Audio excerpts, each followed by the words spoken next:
Yusuf Kala sakit hati ke Jokowi. Sampai 3 kali loh. Minta ketemu Jokowi, tapi dicuekin. Ditolak mentah-mentah. Nah muncul isu kalau jika ini sebagai orang besar di balik isu ijazah Jokowi. Benarkah ini ada hubungannya teman-teman? Ini dia videonya. Mari kita tonton sampai habis. Dalam tahun ini 3 kali saya minta waktu. Tapi tidak pernah, selalu alasannya sibuk-sibuk. Ya, setelah itu saya tidak mau lagi. Malu juga kalau 3 kali minta waktu, tapi tidak ada enak. Jadi berarti ketika Pak jika punya inisiatif untuk memberi nasihat Pak Jokowi supaya tidak terlalu jauh menyimpang, Ya. Pak Jokowi menghindar ya, tidak memberi Iya, kesempatan. saya tidak tahu menghindar. Pokoknya 3 kali saya minta lewat seknek, lewat apa. 3 kali dalam tahun. Saya ini sebetulnya sudah diam 4,5 tahun. Di fitnah-fitnah saya diam. Dan akan saya hajar kalau diperlukan. Tangkap mereka. Hajar mereka. Hantam mereka. Ini pengakuan langsung dari Yusuf Kala, teman-teman. Yang meminta dalam 1 tahun itu 3 kali. 3 kali meminta pertemuan ke Jokowi. Tapi Pak Jokowi mencuekin, menolak mentah-mentah permintaan tersebut. Nah sekarang teman-teman, muncul isu kalau salah satu orang besar yang disebutkan berada di balik isu ijazah Jokowi palsu, terseretlah nama Yusuf Kala alias JK. Benarkah demikian teman-teman? Kalau menurut analisa kalian secara pribadi, kalau kita lihat bagaimana hubungan antara JK dan Jokowi, apalagi semasa kepemimpinan Presiden ke-7 Bapak Jokowi. Silakan goreskan komentar kalian di bawah. Gentleman, keluar dari persembunyian, jangan cuma mendanai. Keluar, sampaikan bahwa ijazahnya palsu. Saya tantangin Anda. Ngapain Anda bersembunyi di belakang? Ya kan, tunjukkan dong. Anda kok bersembunyi di balik layar? Keluar. Anda keluar. Kita sikat, nggak ada urusan. Kita sikat. Iya. Kita mau lihat nih, ya kan? Dana yang digunakan ini benar halal atau tidak. Sebab sesuatu yang halal atau tidak halal, ini adalah persoalan hukum. Kata bapak kita, kata bapak Prabowo, ya sikat habis, nggak ada urusan sama kita. Betul. Ya, nggak ada urusan. Ungkap semuanya, usut segera siapa yang mendanai, ini harus diproses. Kalau perlu diterapkan pasal TPPU. Wah. Tidak pidana pencucian uang karena ada dana yang saya mendengar, kita melihat di media sosial. Ini harus diusut tuntas nih. Capling ini siapapun, kami belum jelas nih. Ini siapa ini di balik ini semua? Itu harus diusut tuntas. Ya, jangan sekali-kali membiarkan hal isu-isu ini digoreng terus, dibuat sesuatu sebagai hal yang biasa, lumrah, kalau yang sebenarnya adalah suatu tindak pidana. Nah, saya ingatkan kepada Anda yang berada di belakang ini, kalau memang betul kata saudara Rismon, 0 di TV. Seperti anggota dewan yang menyebut ada teman saya ijazahnya palsu. Nah kalau ijazah palsu nggak boleh ditolerir, apalagi digunakan untuk menjabat sebagai kepala daerah, sebagai pemimpin bangsa, nggak boleh. Kali itu benar-benar palsu. Memanas teman-teman. Kali ini benar-benar memanas. Ade Darmawan tantang sosok Kaplin muncul ke publik dan bongkar dalang dana ijazah palsu.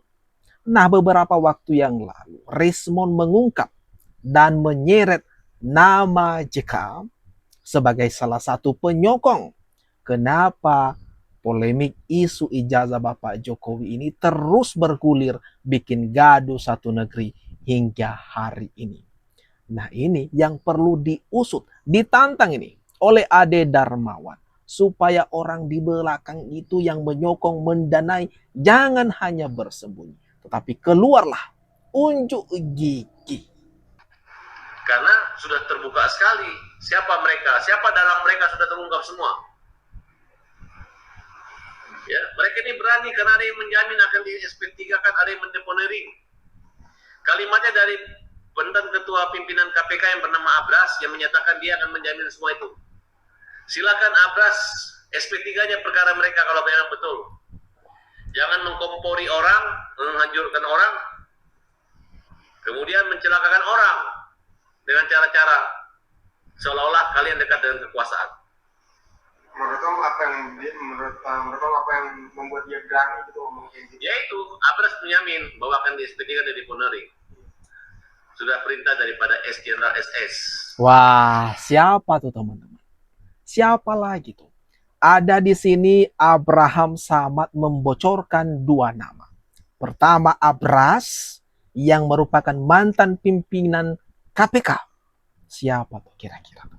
Kedua ada jenderal yang berinisial SS yang menyokong semua masalah ijazah Bapak Jokowi ini. Wah, semakin seru saja nih teman-teman. Bagus ini.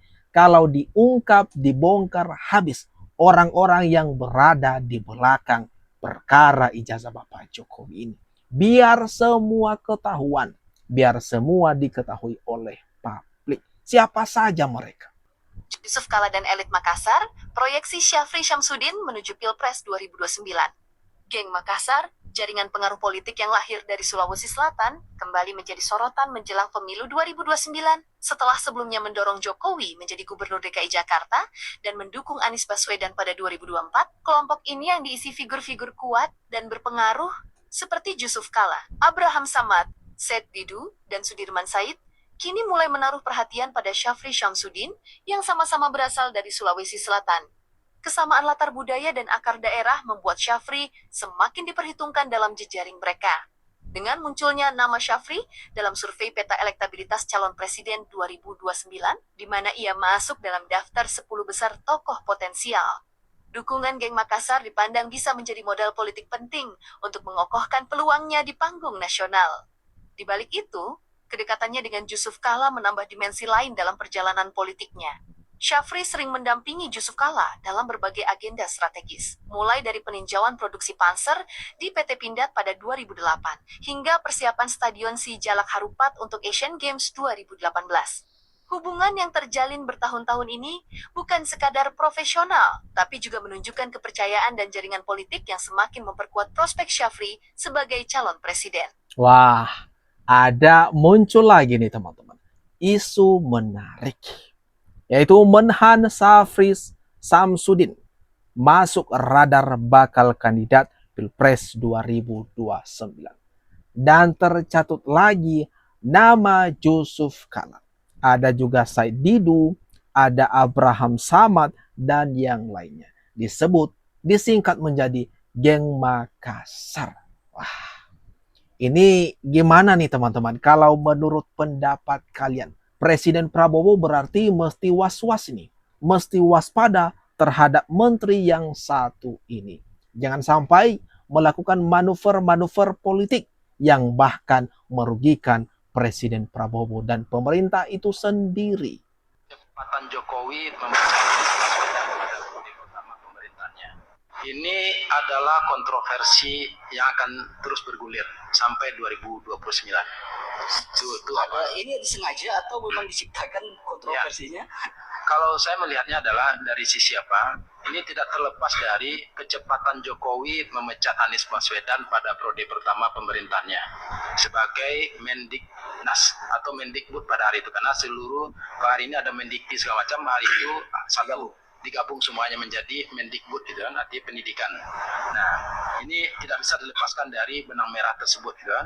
Nah, berikutnya itu langkah yang pengamanan menurut kami, atau menurut saya adalah langkah pengamanan untuk mengamankan persoalan mengenai ijazah. Apalagi juga Anies adalah seorang tokoh di UGM, yang kemudian di irisan berikutnya ada Pratino selaku juga yang juga rektor di UGM, yang kemudian menjadi sama-sama tintang untuk menjadikan Jokowi sebagai presiden. Nah, salah satu poin dulu teman-teman dalam pembicaraan ini, dalam pembahasan ini, siapa orang di balik polemik ijazah Bapak Jokowi? Di sini diungkap bahwa salah satunya adalah sosok Anies Baswedan atau Abah Anies. Ini tak terlepas dari sakit hati gegara dipecat sebagai menteri di era Bapak Jokowi. Berarti memang posisi Bapak Jokowi ini diserang habis-habisan oleh orang-orang yang selama ini merupakan lawan-lawan politik atau yang berseberangan dengan Presiden ke-7 Bapak Jokowi. Mereka melampiaskan amarah mereka dengan menyerang ijazah, dengan berada di belakang soal ijazah Bapak Jokowi ini. Atau gimana nih kalau menurut pendapat kalian sendiri? Silakan tuliskan komentar terbaikmu di kolom komentar yang ada di bawah. Saya sebenarnya tidak ingin berhadapan dengan Anda di pengadilan. Sangat-sangat tidak ingin. Tetapi sebelum itu terjadi, sadarkan publik, Pak Rosuryo. Sadarkan, Anda tidak punya kemampuan di sini. Anda tidak punya kemampuan baik teoritis maupun praktis dalam hal digital image processing. Waduh, kena ini. Dihajar. Kalau pesan saya ini tidak Anda dengarkan, apa boleh buat? Ya, lakukanlah sepuasmu sepanjang masih ada glorifikasi puja-puji dari pendukung fanatik Anda. Pesan menohok dari Rismon untuk Roy Suryo. Anda tidak punya kemampuan. Aduh, ternyata tidak sehebat yang diheboh-hebohkan selama ini oleh pendukung Roy Suryo. Hal ini diungkap oleh Rismon. Ternyata keahlian atau pakar yang disematkan di nama Roy Suryo itu tidak seheboh itu. Tidak sehebat itu. Ternyata enggak memiliki kemampuan dalam halnya penelitian. Pada ini gimana? Kalau menurut pendapat kalian teman-teman. Ini atas apa yang barusan saja kita tonton, kita saksikan bersama. Jangan lupa tinggalkan komentar terbaikmu. Mari kita ramekan kolom komentar yang ada di bawah.